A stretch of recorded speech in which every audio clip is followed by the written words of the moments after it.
Why the stop? I kind of No, I was just, I'm not sure. Oh, you wanted me to say okay. But let's start again.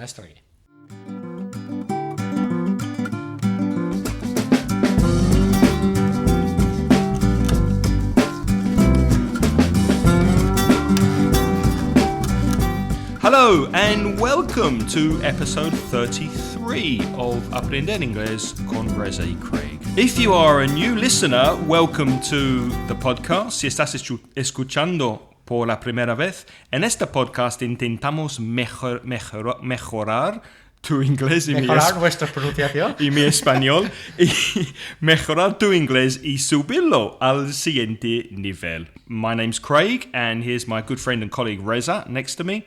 Hello, Craig. How are you? I'm very well, thank you. Before we begin, one or two announcements. We've got lots of feedback this episode. Muchos mensajes que habías mandado a nosotros.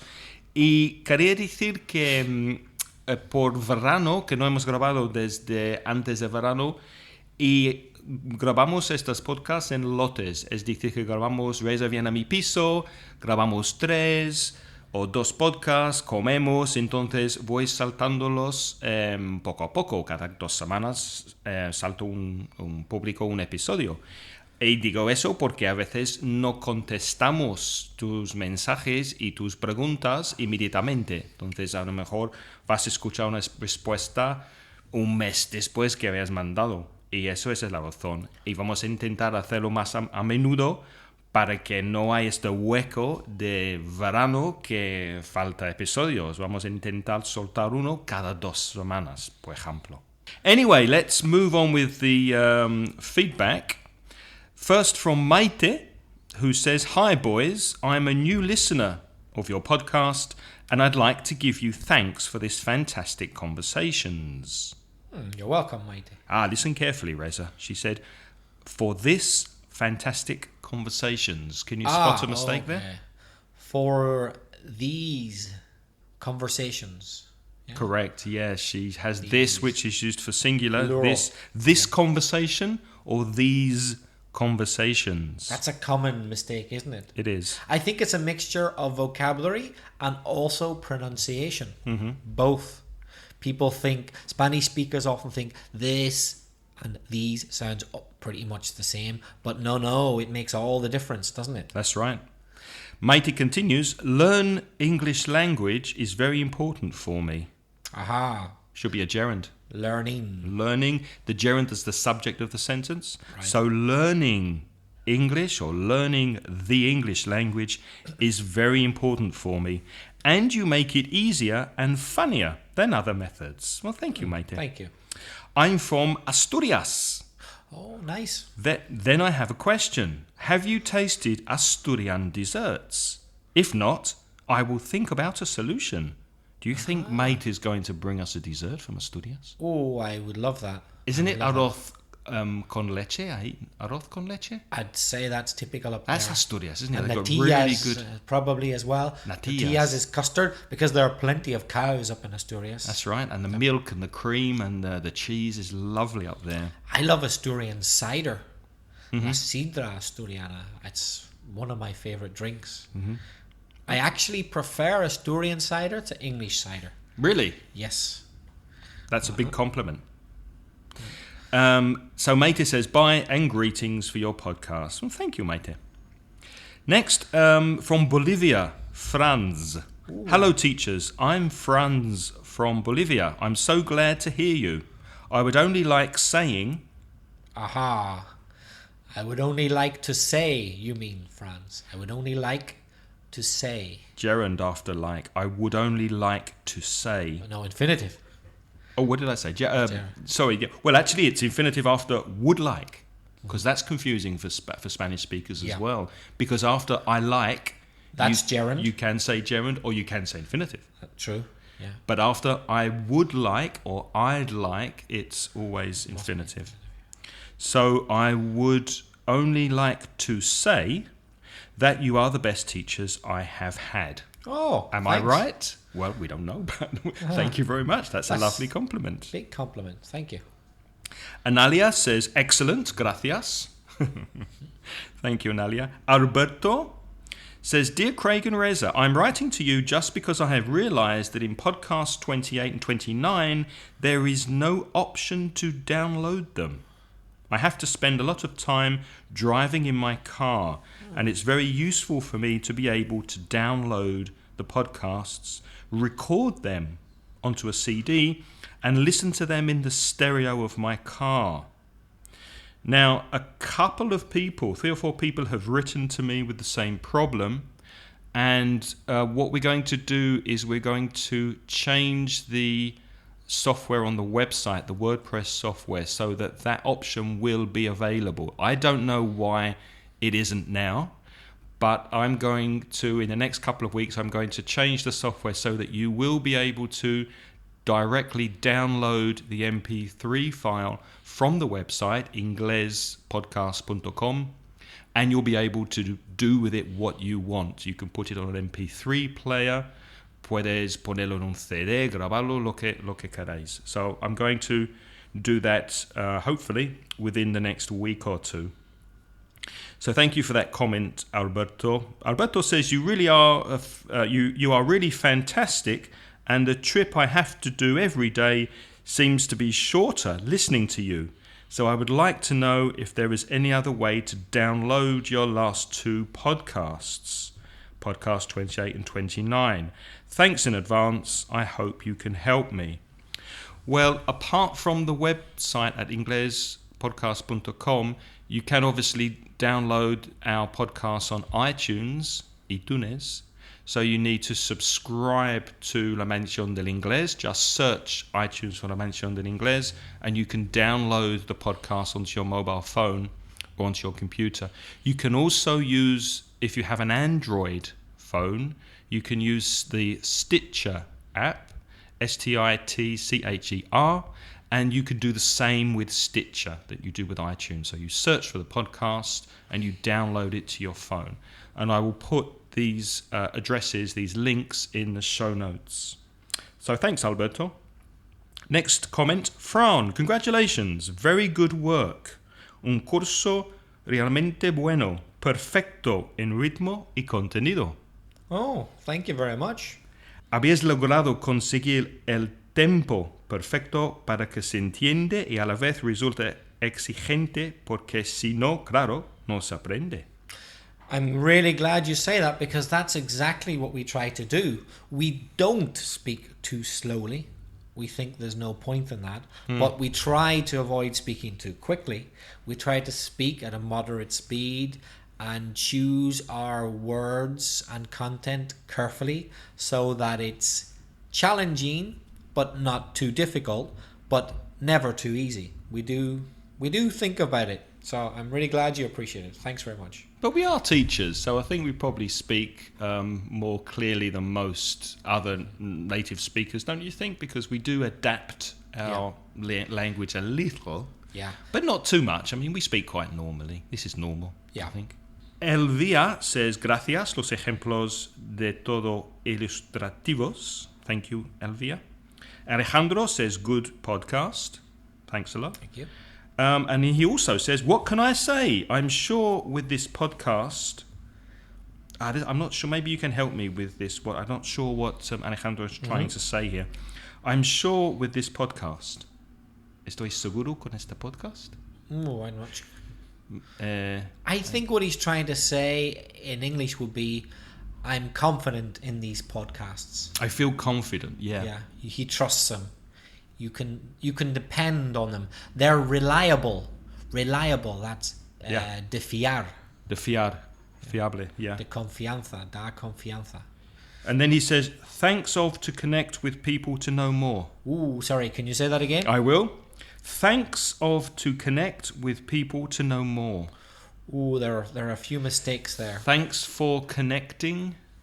Prepositions need to be corrected. Yeah, thanks for connecting perhaps with other people to know more. Yeah. To get to know more. Yeah. And you can hear in some of the feedback that quite a lot of you have similar problems. It's nice to know you're not the only one with a particular problem. And the most important thing, you're trying, you're writing, you're using English, which is fantastic. We love receiving these comments so that we can help you improve your English. So please keep writing. And the corrections to all of these comments will be in the show notes at inglespodcast.com.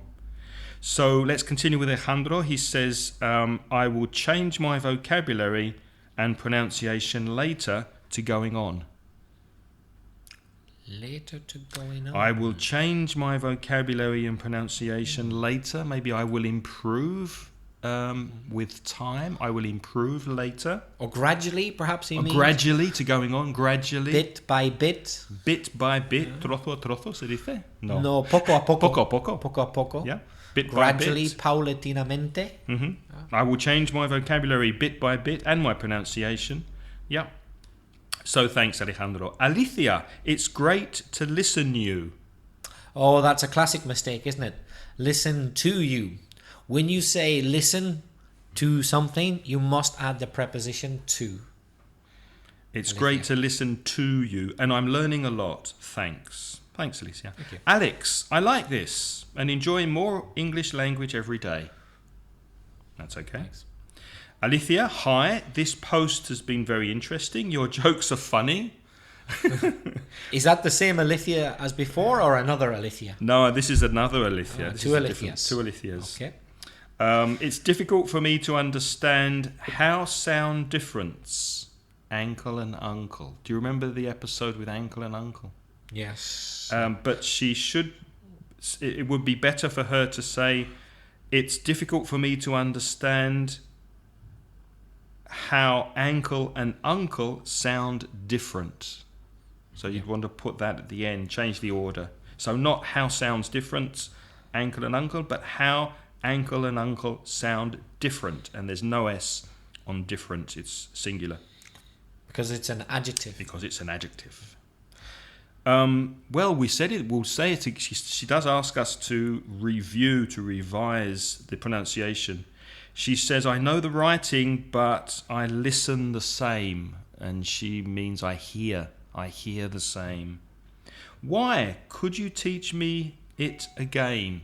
So, yeah, just quickly again, you can go back to, I'll put the episode number in the show notes so that you can go back and listen again. But basically, ankle, tobillo, is the same sound as in hat and cat and sat. And it's difficult for Spanish speakers because it doesn't exist in Spanish. I think in Valencia and in Catalan you have the a sound, but not in Castellano.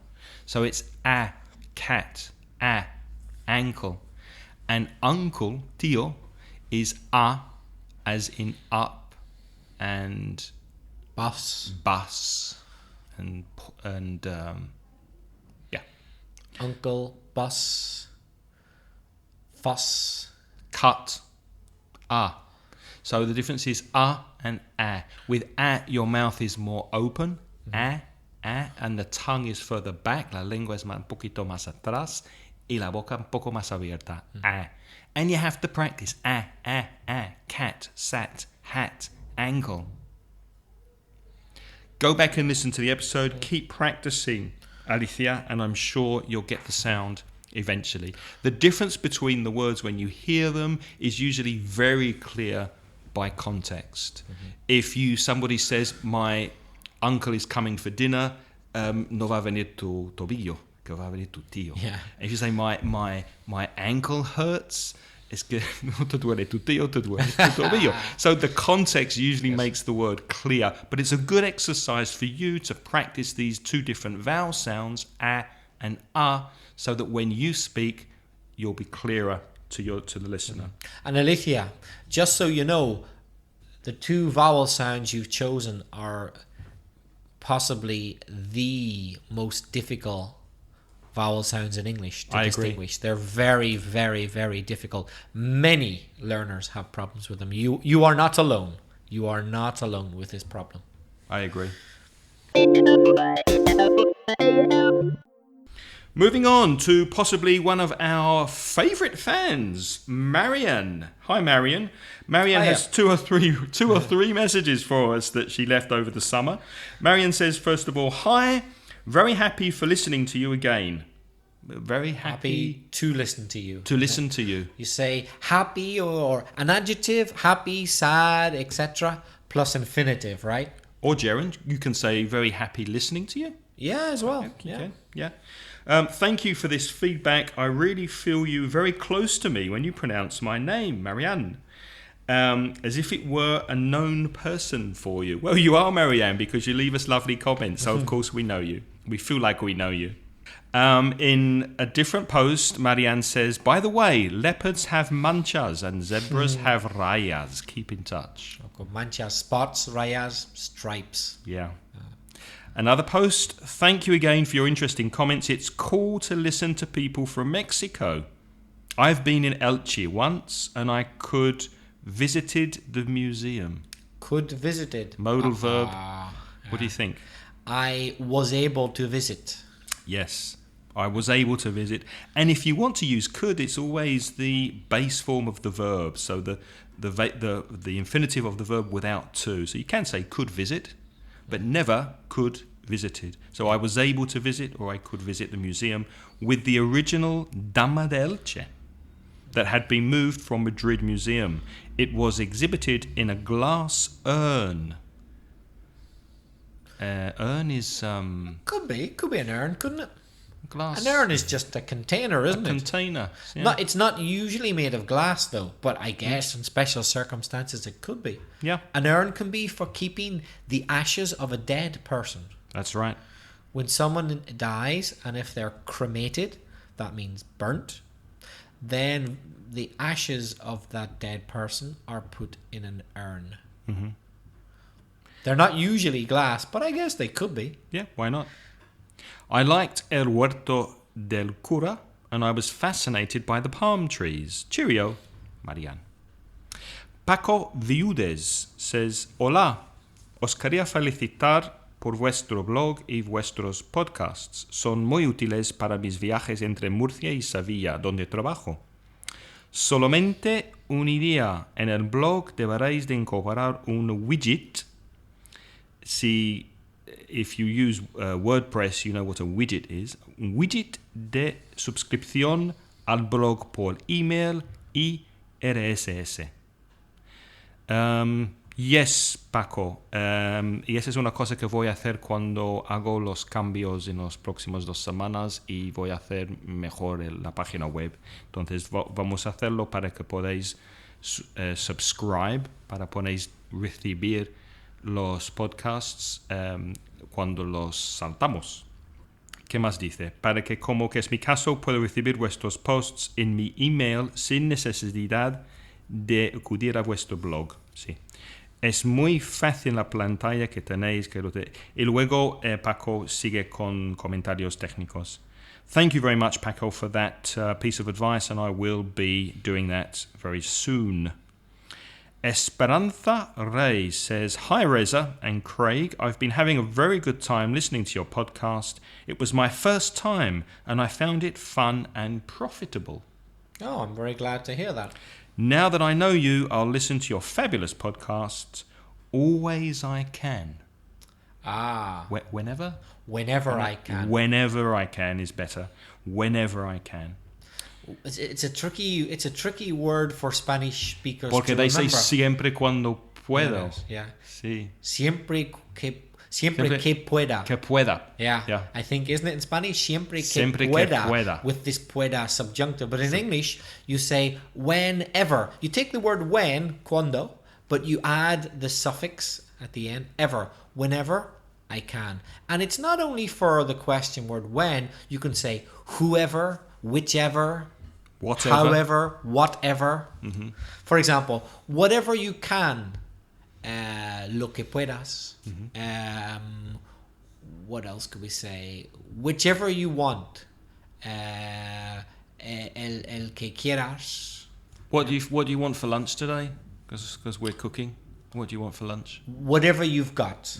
Lo que tengas. No, whatever you fancy. Oh, thank you. whatever you fancy. As long as it's fish. Carlos says, very good. It's great, this page. Thanks for your help. I hope improve my English. I hope to improve. Yeah, gerund infinitive. Go back and listen to our gerund infinitive lesson. I hope to improve my English every day. Do you agree that verbs which speak about the future generally have infinitives? I know what you mean, Craig. I think we spoke about this. Yeah, we did, and I said exactly the same then, I think. I know what you mean, but I think that's simplifying a little bit. Maybe it's good for the learners, but I think it's not future time, but hope plus infinitive. It hasn't happened. It hasn't happened, so it's going to happen later, but not necessarily in the future, because it could be about the past. For example, last year, that's the past, I hoped to learn more Spanish, but I didn't. I hoped to learn. Now that's infinitive, but I'm talking about the past. I'm talking about last year. So an infinitive can be for the past. It just means that you're talking about an action happening after. So after the verb hope, I hoped later to learn. So it doesn't necessarily have to be the future, but I know what you mean. With intend, it will be the same. Last year, I intended to study more, but I didn't. Right. So it's not future, it's a past intention that didn't happen. Yeah. I think the best way to explain this was like, remember to close the door when you leave. That's future. Yeah, future. I'm asking you to do this later.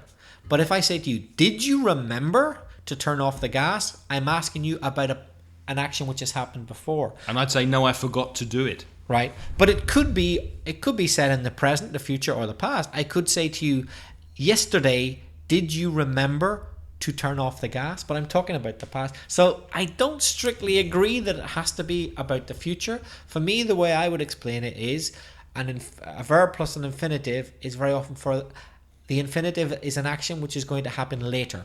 It may be in the future, but it may be in the past. Whereas a verb plus an ing is the ing verb happened before the other verb, if you know what I mean. I know what you mean. I hope they do. It's hard to explain. Similar verbs that behave like this: plan to, intend to, hope to. Yeah. Can you think of any others? Wish. Wish to. Yeah. So that comment from Carlos Carrasco. Thank you, Carlos. One more. Pilar, hola. Hace mucho que no practico el inglés y me cuesta mucho. He descubierto vuestra página y he empezado desde el capítulo primero. Me parece genial lo que hacéis. Thank you, Pilar. Os escuchamos mi marido y yo y nos encanta. Sigue así. Thank you very much. Thank you. That is the feedback, some of the feedback from the summer. More next episode. Over to you, Reza, with this episode's grammar, and I think you're going to speak a little about the imperative. That's right. Go. You know your imperative, don't you, Craig? No, stop. Well go. So, Craig's used an imperative. Don't worry, when you hear the word imperative, you might think, oh no, here comes a lot of grammar and complications. Well, yes, if you were a foreigner, a guiri, a gringo learning Spanish, oh yeah, your life's about to become very complicated with the Spanish grammar of imperatives. English grammar of imperatives is very, very easy. It is, isn't it? Extremely easy. Literally, you can learn it in about a minute, possibly less. Here's an imperative. Eat. Drink. Be merry. For tomorrow we may die. Well, the last bit's not imperative. Yeah, that's a famous quotation from Shakespeare. Yeah, it's Shakespeare, yeah. Eat, drink, and be merry. They're the three imperatives. Here's another one. Don't eat that. That's negative. That's it. There's all the grammar. In other words, if you wish to make a positive imperative, take the verb without infinitive to. Just use the base form. Eat, sleep, drink, even be, the verb to be, is no exception. Be merry. Be happy. Even the verb have. Have a heart, friend. Means feel sorry for me. There are no exceptions. Take away the to, and that's the positive imperative. Now the negative imperative is take away the to and add do not or don't. For example, don't walk on the grass, they said to me in the park. Don't be an idiot. Yeah. Don't be sad. Don't be silly.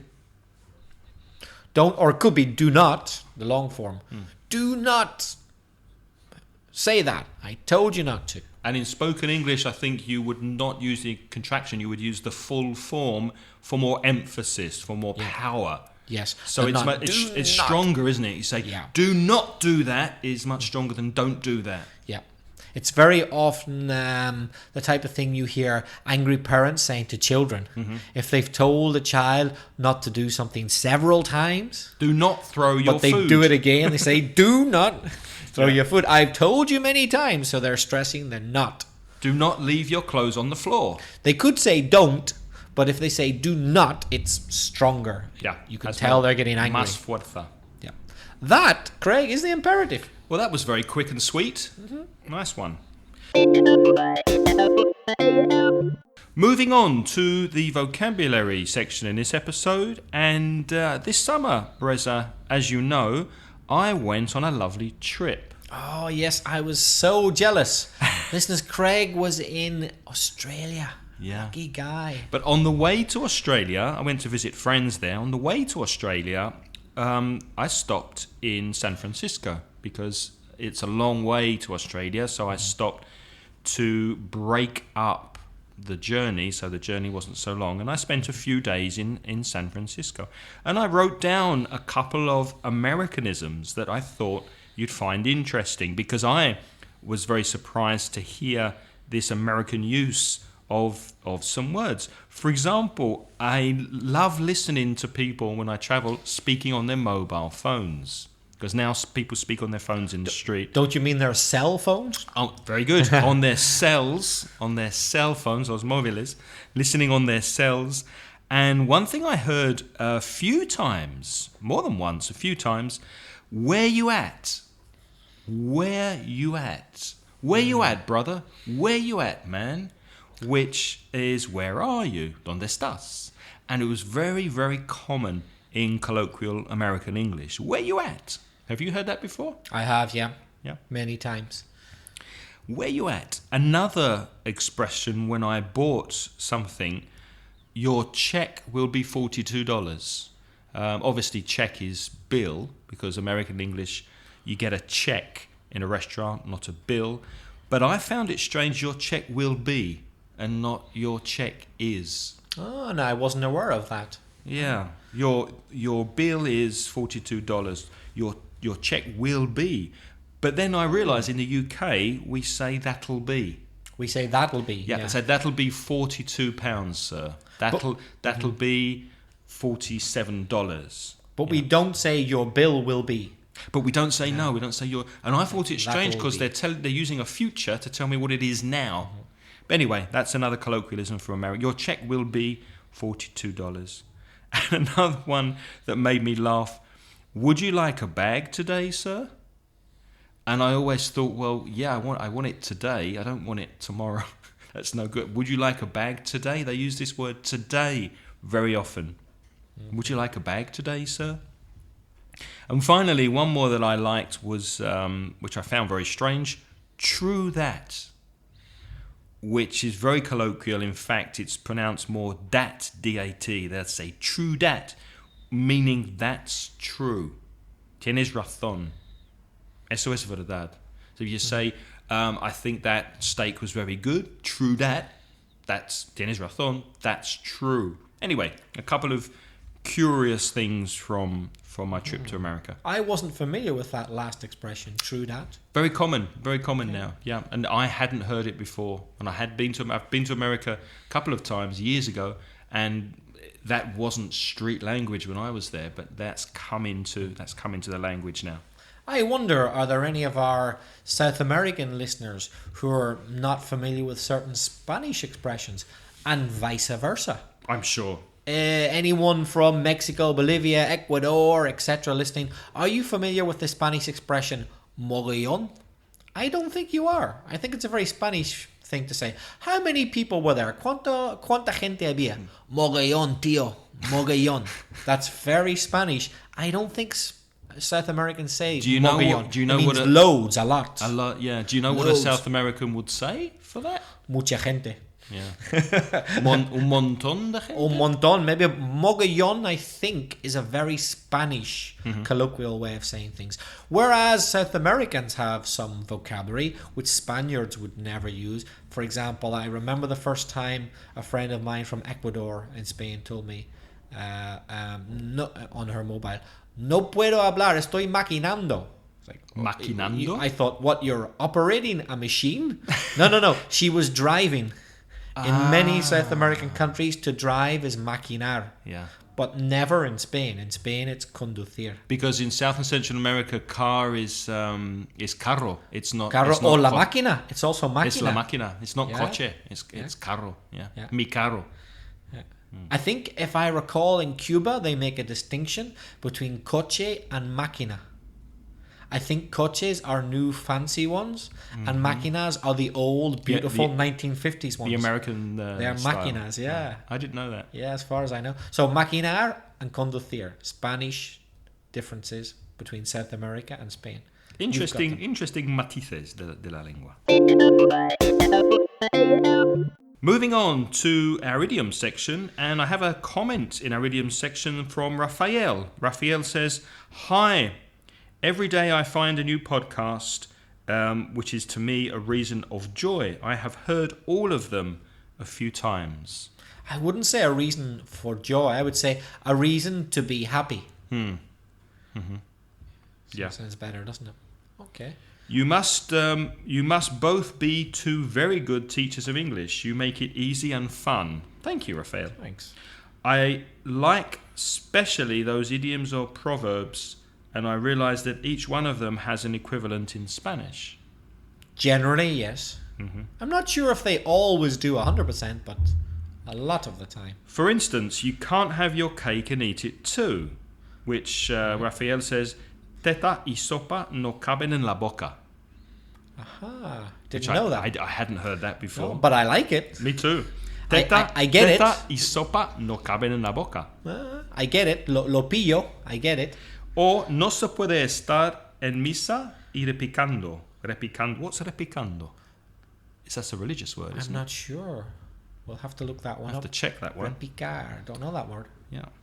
Another one he quotes, never in a month of Sundays. Oh, yeah. Cuando las ranas crían pelo. Okay. Cuando las ranas crían pelo. Obviously, frogs don't have hair. So, when pigs would fly. Yeah, it's the same. Yeah. Uh-huh. When frogs grow some hair, he says, yeah. So thank you for your comments, Rafael. And I think that's all we've got time for this episode. That's about it. Thank you very much, Reza. We're very happy to be back after our summer break, and we'll be with you in the next episode. Can I end, Craig, with an imperative? Go ahead. Keep listening. Keep listening. Keep sending your comments. We love to get them, and you can send them by email. Or if you have a microphone, send us a sound file, mensaje de voz en MP3, with a comment or question. And send your comments to craig@inglespodcast.com or to reza@belfastreza@gmail.com. And you can find these addresses on our website at inglespodcast.com. See you next episode. Bye. And it's goodbye from me. And it's goodbye from him. Goodbye. The music in this podcast is by Pitts. The track is called See You Later, and it's licensed by Creative Commons under a by NC license at ccmixter.org.